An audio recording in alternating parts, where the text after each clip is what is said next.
Assalamualaikum warahmatullahi wabarakatuh. Kita akan bahas tentang indera pendengaran. Siapkan buku dan alat tulisnya ya.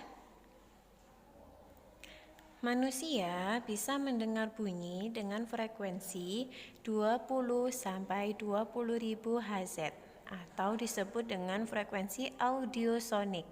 Nah, alat indera pendengaran manusia yaitu telinga, selain berfungsi untuk mendengar juga sebagai alat keseimbangan diri.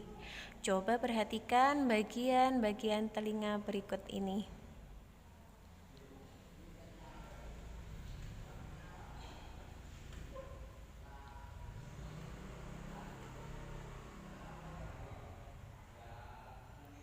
Bagian telinga dibagi menjadi 3. Yang pertama, bagian luar.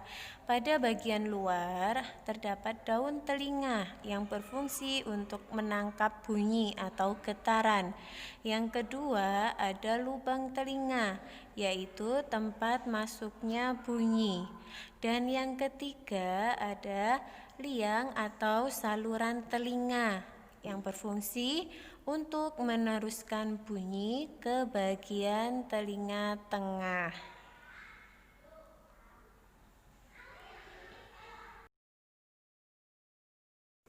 Kemudian ada juga bagian tengah.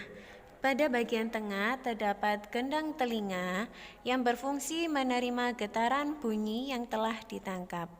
Yang kedua, ada tulang pendengaran meliputi tulang martil, tulang landasan, dan tulang sanggurdi.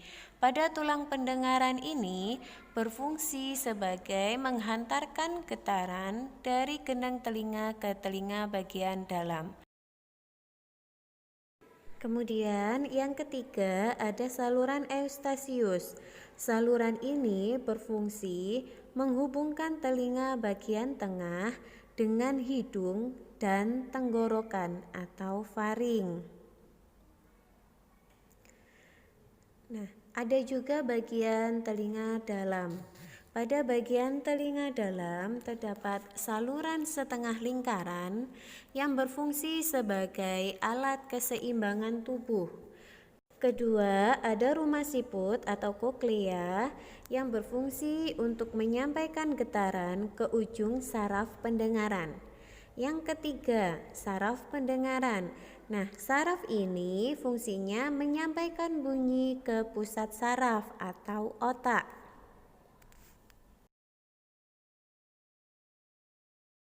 Selanjutnya yaitu proses mendengar bunyi. Pada proses mendengar bunyi, yang pertama yaitu getaran dari sumber bunyi, kemudian ditangkap oleh daun telinga, melalui liang atau saluran telinga, kemudian bunyi menggetarkan gendang telinga, koklea menangkap getaran dan mengirim ke saraf pendengaran, dan saraf pendengaran mengirim rangsang bunyi ke otak.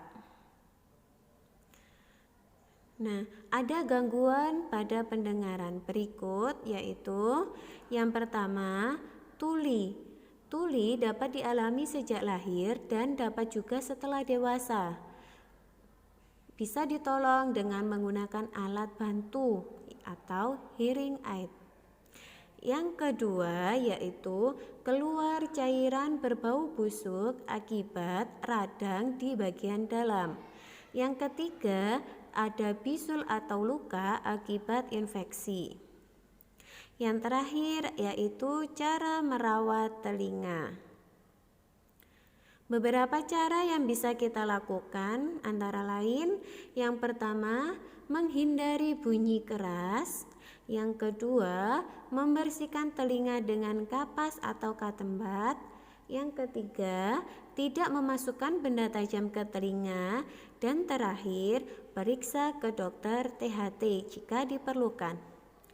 Terima kasih. Sekian materi indera pendengaran yang bisa Bu Ayu sampaikan. Wassalamualaikum warahmatullahi wabarakatuh.